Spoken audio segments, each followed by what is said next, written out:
Hello students, आज हम अपना aggregate demand and it's component का नेक्स्ट टॉपिक कवर करेंगे जो हमारी मैक्रो इकोनॉमिक्स क्लास 12 के लिए। तो हमारा टॉपिक था propensity to consume and propensity to save. इसके बारे में हमने थोड़ा सा पहले भी पढ़ रखा था, बट अब हम प्रॉपर वे में पढ़ेंगे कि क्या होता है, क्यों होता है और कैसे सॉल्व करते हैं, जिसका फॉर्मूला भी हमने पहले पढ़ लिया था। तो हमारे बेसिकली कंजम्पशन फंक्शन और सेविंग फंक्शन में दो चीज होती है। तो पहले हम ले लेते हैं प्रोपेंसिटी टू कंज्यूम, कि क्या कंज्यूम करना है। अगर प्रोपेंसिटी टू कंज्यूम की मैं बात करूं तो एक ऐसा बेसिक फंक्शन सी फंक्शन का यानी कंजम्पशन फंक्शन का, जो कि इनकम का प्रोपोर्शन और कंजम्पशन एक्सपेंडिचर का प्रोपोर्शन डिफाइन करता है।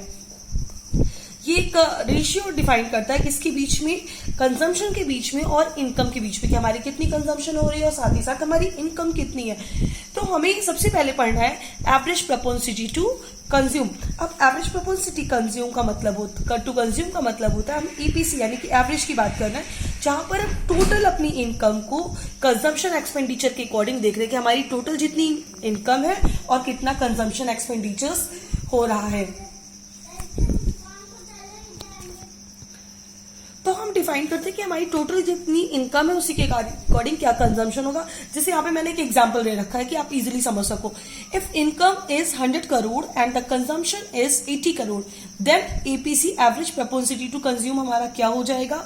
इनकम हमारी कितनी है 100 करोड़ इज इक्वल टू करके मैं सॉल्व कर रही हूं यहाँ पर 100, और हमने कंजम्पशन लिया है 80 करोड़, तो हमारा हो जाएगा ये 8, 0 से 0 कैंसिल हो गया, पॉइंट लगाया और 8।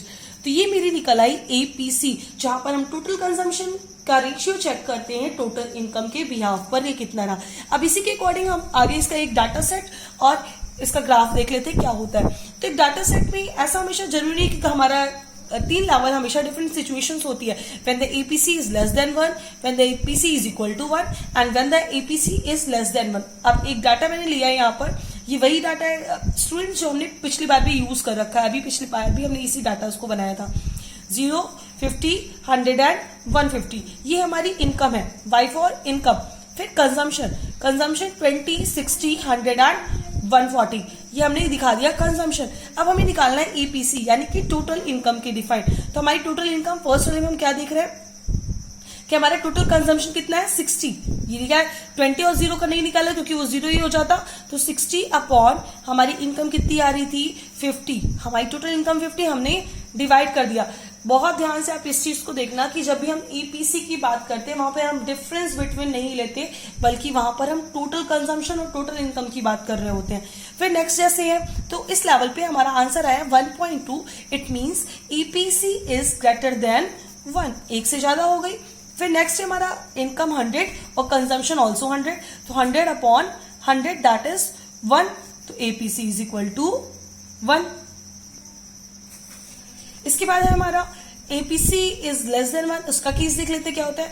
150 हमारी इनकम, 140 का consumption, 140 upon 150 is equal to 0.933 जो कि 1 से कम है। It means APC is less than 1।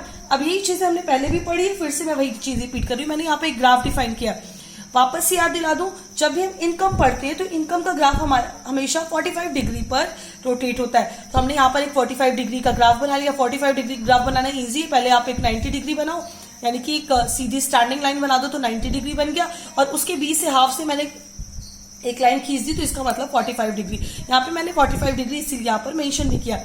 इस साइड पे मैंने कंजम्पशन मेंशन किया जो मेरा 0 से स्टार्ट हो रहा है 160 तक। मैंने एक एवरेज 2020 का क्लास इंटरवल लिया है और यहाँ पर हमने इनकम को 50-50 पे दिखाया। तो स्टूडेंट्स यहाँ पर हम देख रहे हैं जब हमारी इनकम 0 लेवल पर तो हमने कितना कंजम्पशन किया है 20, जो मैंने इस पॉइंट पर शो किया। नेक्स्ट जैसे मेरी इनकम बढ़कर 50 हुई, मेरा कंजम्पशन हो गया 60। फिर मेरी और इनकम बढ़ी तो मेरा 100 कंजम्पशन भी हो गया और 100 इनकम भी। मेरा जो एक एस पॉइंट मिल गया, इसको हम ब्रेक इवन पॉइंट भी कहते हैं, जो मैंने पहले भी बता रखा है। और लास्ट जब मेरी इनकम बढ़ गई, मेरी इनकम बढ़ के 150 हो गई, मेरा कंजम्पशन हो गया 140। तो ये सारी चीजें मैंने इस ग्राफ में डिफाइन की। और ये एपीसी, तो एपीसी का जो भी फंक्शन होता है वो हमारा क्या चेंजेस हो रहा है इनकम में और कितना चेंजेस हो रहा है हमारी इस ग्राफ, यानी कि हम टोटल इनकम के अकॉर्डिंग इसे डिफाइन करते हैं वो हमारी एपीसी कहलाती है। एपीसी का सिंपली फॉर्मूला जैसे पहले भी बता रखा है C/Y ही होता है।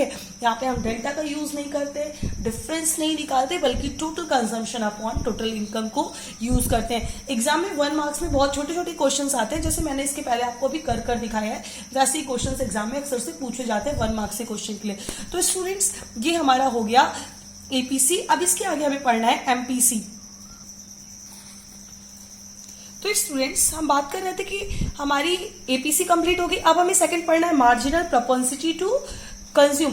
मार्जिनल का मतलब एज यूजुअल हमने लास्ट क्लासेस में भी पढ़ रखा है, 11th में भी। मार्जिनल का मतलब होता है एडिशनल। तो जब एडिशनल इनकम आती है तो कंजम्पशन पे क्या इफेक्ट पड़ता है। जब हमारी एडिशनल इनकम हुई तो कंजम्पशन भी हमारा एडिशनल होने लगता है, तो वो हमारा marginal propensity to consume show करता है, जिसको हम शॉर्ट फॉर्म में एमपीसी बोलते हैं।